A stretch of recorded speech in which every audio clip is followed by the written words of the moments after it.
The translation show में आप सभी का स्वागत है मेरे प्यारे भाई। आज के क्लास में हमने प्रीवियस ईयर का क्वेश्चन लिया है जो कि 12th में आया हुआ है और आज हमने लेवल थोड़ा सा अप किया है, यानी कि ये क्लास 12th का पैसेज है। अभी तक जो हम करा रहे थे तो 3 पैसेज हमने जो कराया था वो 10th लेवल का था, बट ये आज जो हम कराएंगे ये 12th लेवल का है। तो हम देखेंगे कि इसका लेवल कैसा होता है और इसमें अप्रोच कैसे लगेगा। हालांकि ये पैसेज पहला है तो मैंने थोड़ा ध्यान नहीं दिया, थोड़ा सा टफ पैसेज ले लिया है, बट अगली बार जब मैं आपके सामने लेके आऊंगा तो थोड़ा इजी लेके आऊंगा। तो बच्चे ये थोड़ा सा टफ बन जाता है, इसमें केवल एक सेंटेंस ऐसा है जो टफ है, बाकी और कोई भी सेंटेंस टफ इसमें नहीं है। तो चलिए ज्यादा टाइम ना वेस्ट करते हुए क्लास को स्टार्ट करते हैं हम। मुंशी प्रेमचंद को कौन नहीं जानता है, ये पहला सेंटेंस तो बहुत ज्यादा इजी है।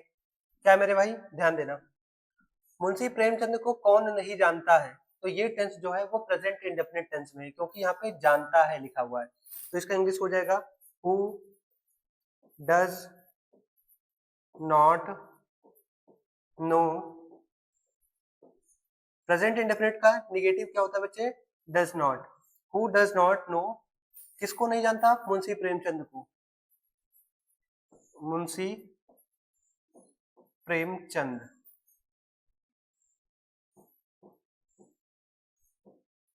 ये हो गया। अधिकाधिक लोगों ने उनके कहानियों और उपन्यासों को पढ़ा है, तो क्या हो जाएगा बच्चे, अधिकाधिक लोगों। इसका इंग्लिश हो जाएगा most of the people. Most of the people. अब ध्यान देना, यहाँ पे बच्चे ये जो टेंस लिखा है पढ़ा है, इसका मतलब कि पढ़ चुके हैं। तो ये कौन सा टेंस होगा बच्चे, प्रेजेंट परफेक्ट टेंस होगा। तो मोस्ट ऑफ द पीपल अब प्लूरल है, इस वजह से प्रेजेंट परफेक्ट का स्ट्रक्चर होता है हैज या हैव लगाओ और उसके बाद में मेन वर्ब का थर्ड फॉर्म। तो हैव, रीड का थर्ड फॉर्म रेड। रेड क्या पढ़ा है, उनके कहानियों और उपन्यासों को। तो उनके के लिए क्या हो जाएगा बच्चे, हो जाएगा हिज। हिज कहानियों, स्टोरीज एंड, स्टोरीज एंड, और फिर उपन्यासों का इंग्लिश क्या होता है बच्चे, नॉवेल्स। बताओ क्या यहाँ तक किसी को कोई प्रॉब्लम नहीं, दो सेंटेंस बन गया। अब बच्चे यहाँ पे थोड़ा सा लॉजिक जो है वो चेंज है। उनके कहानियों तथा उपन्यासों में गांव में रहने वाले निर्धन तथा मध्यम वर्गीय परिवार के लोगों की झलक मिलती है।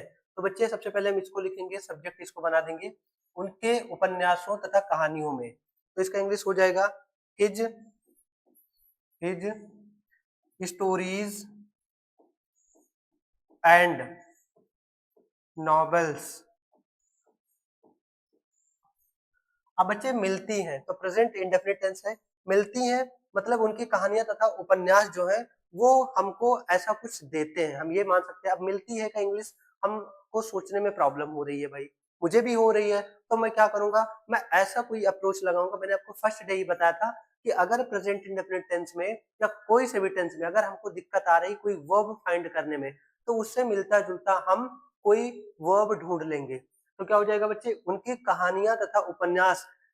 हमको देखिए क्या लिखा है, गांव में रहने वाले निर्धन तथा मध्यम वर्गीय परिवार के लोगों की झलक मिलती है, या हम ऐसे कह सकते हैं कि उनके कहानी तथा उपन्यास गांव में रहने वाले निर्धन तथा मध्यम वर्गीय परिवार के लोगों की झलक देते हैं, हम ऐसा कर सकते हैं।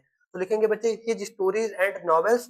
अब हम यहाँ पे बच्चे गिव भी लिख सकते हैं, डिलीवर भी लिख सकते हैं, या फिर हम ऑफर भी लिख सकते हैं। बच्चे मुझे थोड़ा सा अच्छा लग रहा है ऑफर, इसलिए मैं ऑफर यहाँ पे लिख रहा हूँ। ठीक है, तो मैंने बताया अप्रोच आपको सिखाया कि जैसे यहाँ पे अगर हमको मिलती है कि इंग्लिश नहीं मिल रही है तो मैं क्या करूंगा, यहाँ पे मैं गिव भी लिख सकता हूँ, यहाँ पे मैं डिलीवर भी लिख सकता हूँ, यहाँ पे मैं ऑफर भी लिख सकता हूँ। पैसेज ट्रांसलेशन में यही फायदा है, हमको फ्रीडम मिलता है कि हम अपने हिसाब से कोई वर्ड चूज कर सकते हैं, कोई भी वर्ड अगर हमें नहीं पता है तो his stories and novels offer, क्या ऑफर करते हैं बच्चे, क्या ऑफर करते हैं, झलक ऑफर करते हैं। तो क्या हो जाएगा, ऑफर ए ग्लिम्स, ग्लिम्स मतलब होता है बच्चे झलक, ग्लिम्स ऑफ। तो बच्चे क्या हो जाएगा, ग्लिम्स ऑफ गांव में रहने वाले निर्धन तथा मध्यम परिवार के लोगों। तो इसका इंग्लिश क्या हो जाएगा बच्चे, गांव में रहने वाले निर्धन तथा मध्यम वर्गीय परिवार। तो इसका इंग्लिश हम लिखेंगे बच्चे ऑफ, सबसे पहले बताओ किसका, ये चीज हम बना के लिखे, इसको भी हम पहले लिख सकते हैं और इसको भी हम पहले लिख सकते हैं।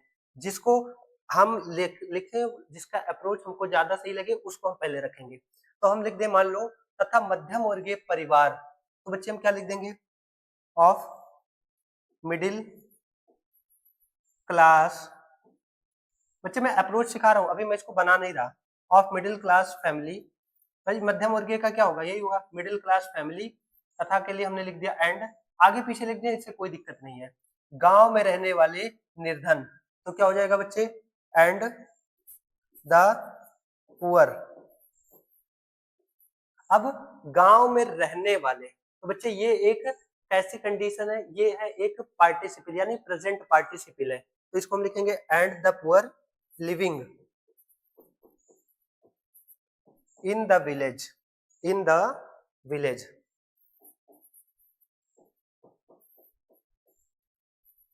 तो अब एक बार पढ़ के देखते हैं क्या सही बना है हमारा। His stories and novels offer a glimpse of middle class family and the poor, the poor का मतलब होता है बच्चे निर्धन लोग, द पुअर का मतलब निर्धन लोग, and the poor living in the village. तो हाँ, ये हमारा सेंटेंस दिखने में मुझे सही लग रहा है, कोई भी इसमें कोई गलती नहीं है। आप चाहें तो ऐसे लिख सकते हैं कि glimpse of the poor living in the village and middle class family, ऐसे भी लिख सकते हैं, कोई दिक्कत नहीं है। तो ये हमारा पहला सेंटेंस बन गया। अब देखो बच्चे, ये कितना बड़ा सेंटेंस था, लेकिन हमने इसमें अप्रोच क्या लगाया, क्या लगाया, फिर से समझते हैं कि उनके कहानियों तथा उपन्यासों में, तो हिज स्टोरीज एंड नॉवेल्स, झलक मिलती है। अब मिलती है कि मुझे इंग्लिश नहीं पता था, तो मैंने क्या किया, उसके उससे मिलता जुलता कोई मीनिंग बना लिया कि उसके कहानियां, his stories and novels offer, और मैंने बताया था क्या क्या लिख सकते हैं, क्या ऑफर करती है, ग्लिम्स मतलब झलक, of middle class family and the poor living in the village, बन गया। अब बच्चे, उन्होंने गांव, रीति रिवाज, सामाजिक बुराइयों, जमींदारों के अत्याचार तथा अंधविश्वासों के विषय में खुलकर लिखा है। खुलकर लिखा है मतलब बच्चे लिखा है नहीं, मतलब लिखे थे, तो ये बच्चे पास्ट इंडेफिनिट टेंस है। यहाँ पे अप्रोच पकड़ो, नहीं तो सोचो सर ये लिखा है तो इसका मतलब ये तो प्रेजेंट हो गया, नहीं बच्चे, उन्होंने लिखा। पैसेज ट्रांसलेशन इसीलिए थोड़ा सा टिपिकल बनता है क्योंकि इसमें बच्चे अप्रोच नहीं पकड़ पाते। भाई क्या उन्होंने लिखा है, नहीं, उन्होंने लिखा, ये पास्ट है, केवल हमको कंफ्यूज करने के लिए दिया है। तो बच्चे इसका क्या हो जाएगा, कि रोट, उन्होंने लिखा। अब बच्चे एक वर्ड ध्यान देना, क्या लिखा, खुलकर लिखा, तो इसका मतलब क्या हो जाएगा बच्चे, ओपनली, ही रोट ओपनली। किसके विषय में बच्चे, विषय में के लिए हम लिखेंगे, ऐसे मान सकते हैं अंधविश्वासों के विषय में या अंधविश्वासों के बारे में, तो हम क्या लिखेंगे, he wrote openly about, about किसके किसके बारे में लिखे हैं, गांव, तो क्या हो जाएगा बच्चे, अबाउट विलेज, फिर कॉमा, रीति रिवाज, रीति रिवाज का इंग्लिश क्या होता है बच्चे, कस्टम्स, फिर क्या हो जाएगा, सामाजिक बुराइयों, इनकी इंग्लिश क्या हो जाएगी, सोशल, सोशल इविल्स, और फिर उसके बाद में जमींदारों के अत्याचार, तो जमींदार का इंग्लिश क्या हो जाएगा बच्चे, land Lord, land Lord, operations, या फिर ऐसे लिख सकते हैं ऑपरेशंस ऑफ लैंड लॉर्ड, ठीक है बच्चे, तथा अंधविश्वास, तो क्या हो जाएगा बच्चे, एंड, अंधविश्वास का इंग्लिश होता है सुपर,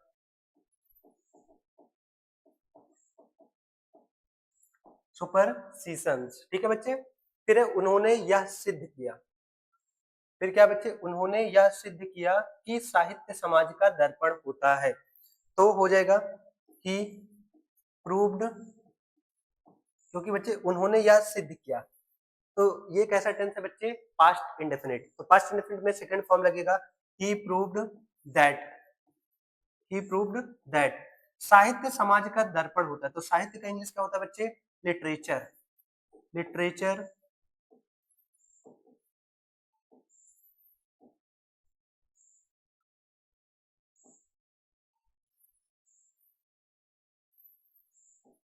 लिटरेचर इज द,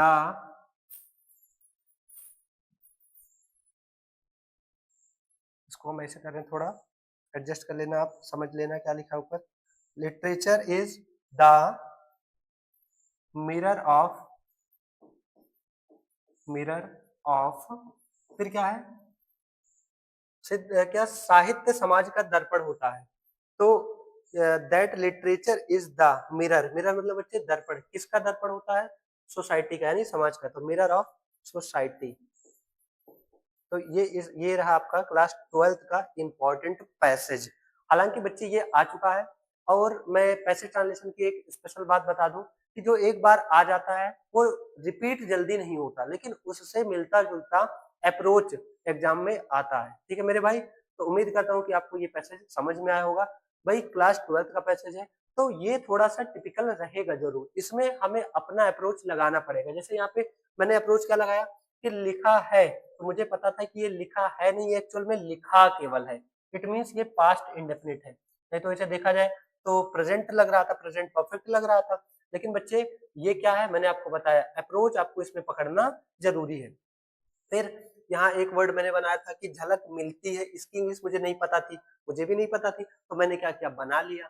ठीक है, तो अगर ऐसी कंडीशन आए, कोई कोई आपको इंग्लिश ना पता हो, तो आप उससे बच्चे मिलता जुलता इंग्लिश बना सकते हैं। ठीक है, लेकिन अब ये ना रहे कि पूरा अर्थ का अनर्थ बना दो। चलिए बच्चे, मिलते हैं हम आपसे नेक्स्ट वीडियो में।